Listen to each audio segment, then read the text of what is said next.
So what you get out of any of my videos or any other spiritual seekers videos on YouTube is highly dependent upon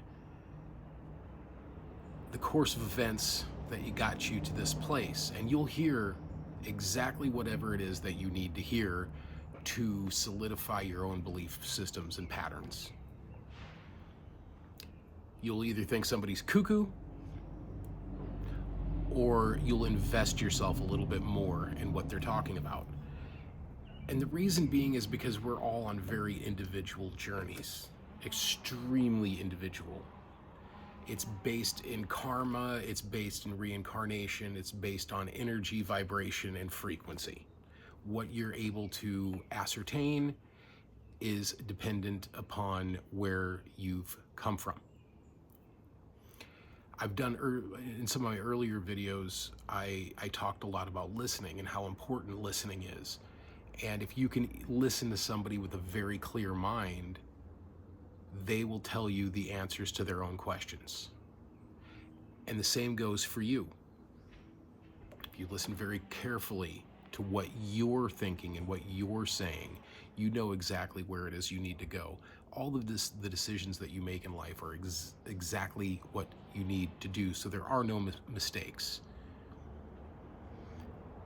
Unless we put solidity on those mistakes. And if we do that, there's only one real course of action, and that's I will not make that decision again. You don't need to make it out to be a problem. You make it out to be a lesson that you learned and you moved on from. We change every minute of the day.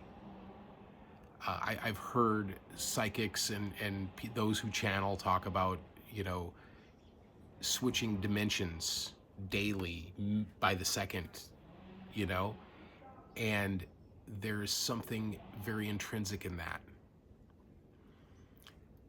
We're moving through a spectrum of hologram that is of our own device. We make this up as we go. Everything. So what you get out of my videos, other people's videos, just realize that we're all students. There are no masters, because there's nothing to master. There's no big revelation moment. You can have ego deaths, you can have spiritual awakenings, you can have mental breakdowns. You can suddenly take on a mental illness, a physical illness.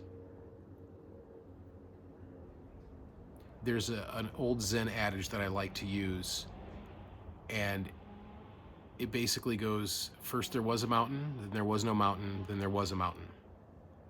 And it really dives into impermanence and the fact that nothing stays the same. Everything moves and changes. For the good, for the bad, for the ugly, for the beautiful. And we don't get to choose that, because in nature, nothing is certain. As human beings, we want to pretend there are certainties, there are exactitudes, there are things that will and will not happen. The only absolutes in life are change. That's it. We can't predict it, we can't foresee it, we can't build upon it beyond what we experience in the now, in the very moment. Eckhart Tolle talks about presence and awareness and being in the moment, because that's all you ever were. There was no past, there is no future. You're only right now all the time. I mean, you can be a 5-year-old kid and blink, and all of a sudden you're in your 30s or your 40s or your 50s. Maybe you're on your deathbed. Time goes by that quick. And when we appreciate being in the moment, time kind of stops. Because the more you're in the moment or in the now, there is only ever now. And you're making decisions based on moment by moment reflections, rather than on old belief patterns that don't work anymore. Well, I did it this time, that one time I did it like this, and all of this happened. and therefore that's what it's going to be like in the future. But that's not true, because one car that you had in 1982 broke down on the freeway doesn't mean all cars that you have throughout time will break down on the freeway. And it doesn't mean it won't either. And that goes back to, there is no certainties in nature. Things live and they die, and they're beautiful and then they're not, and then they're rotting, and then they're, and then they're dirt, and then the dirt becomes a nourishment, and the nourishment makes trees and plants grow. So don't hold on to certainties.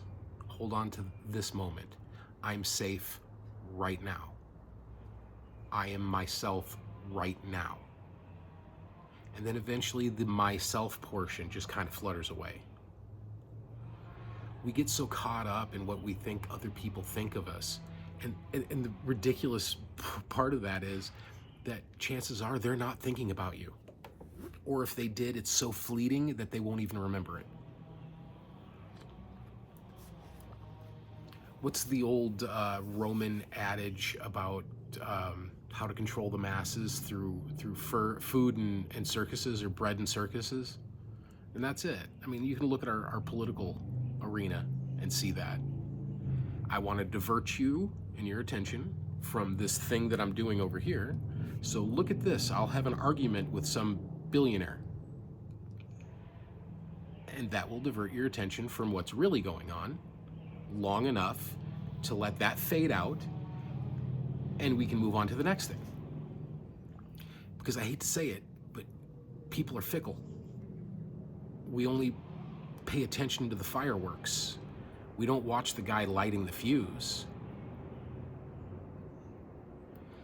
That's the issue in society. We think that one political agenda or another political agenda or religious agenda is going to save us. And it's not. The saving doesn't happen out here. It happens in here. God's only real law is love.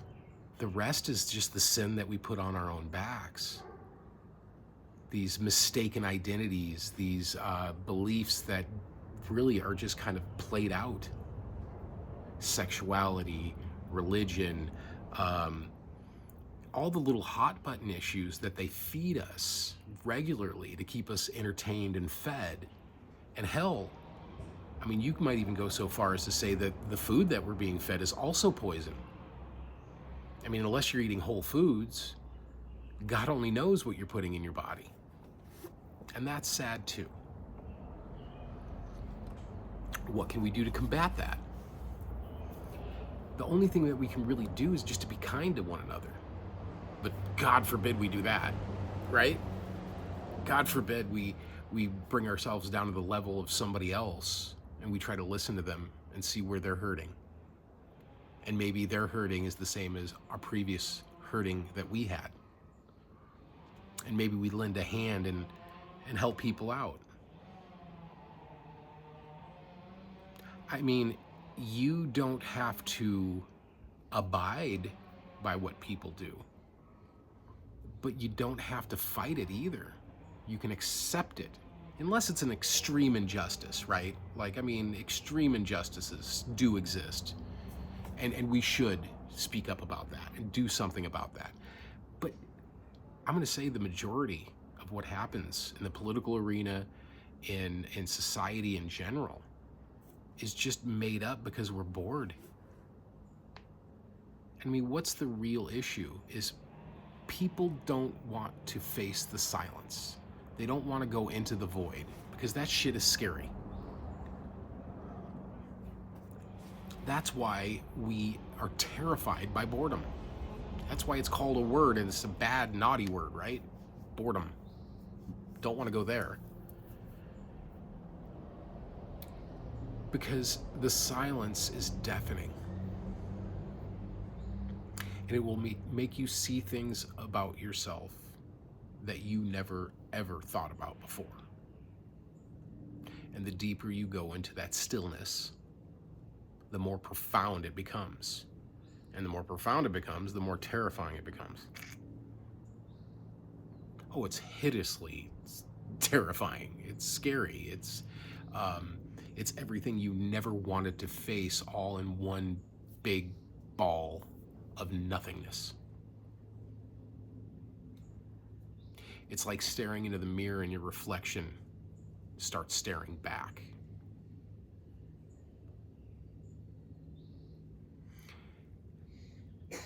We get so involved with what's happening in the world that we don't realize what's happening in the world.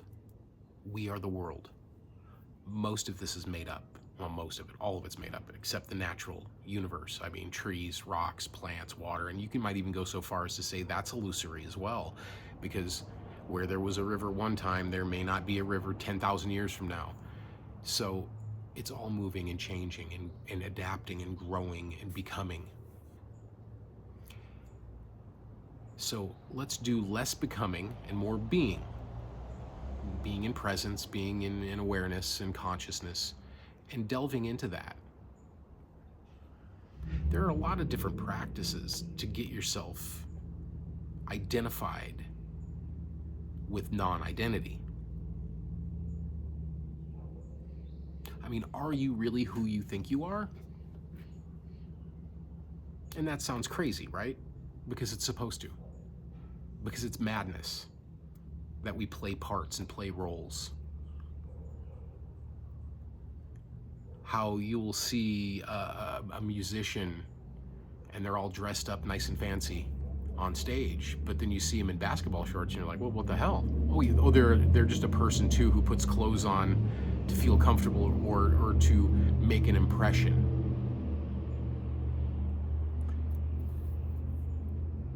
We're being lied to all the time. And not by them, by us. I'm not good enough. I'm amazing. Right? There is no good enough or amazing. These are just things that our ego comes up with in order to make us feel bigger or smaller than we actually are. Because there is no bigger or smaller. The microcosm and the macrocosm are identical to one another. The biggest big and the smallest small are identical. Because it's all just the one thing. And as soon as we see it, it changes. Just like the dual split experiment. If you watch it, it does one thing. If you stop watching it, it does something else. So start watching it. By it, I mean you. Start watching yourself and see what goes on. Because it's unbelievable. The nonsense that we tell ourselves day to day about everything. I'm good enough, I'm finally getting it, I've awakened, I'm enlightened. All of it's nonsense. It's just rubbish.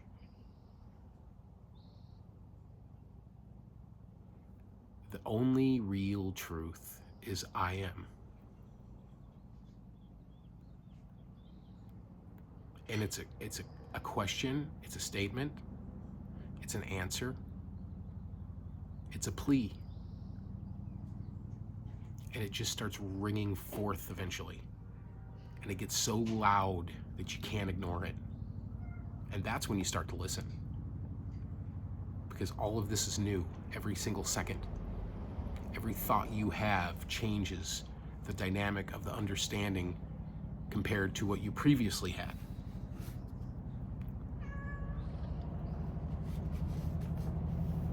So we're given an opportunity. You either go into it or you run away from it. There's a lot of people that have ran away from it and they didn't get very far.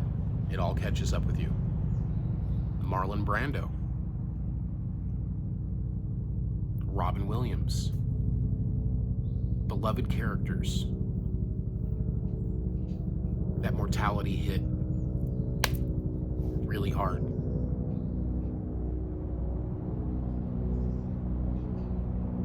Are you going to let it hit you? Or are you going to find out what it is? I think it's probably more beneficial to find out what it is. As always, much love. I love your comments. If you have any suggestions on videos, things that you'd like to hear about, drop a line and I will see what I can do. Much love.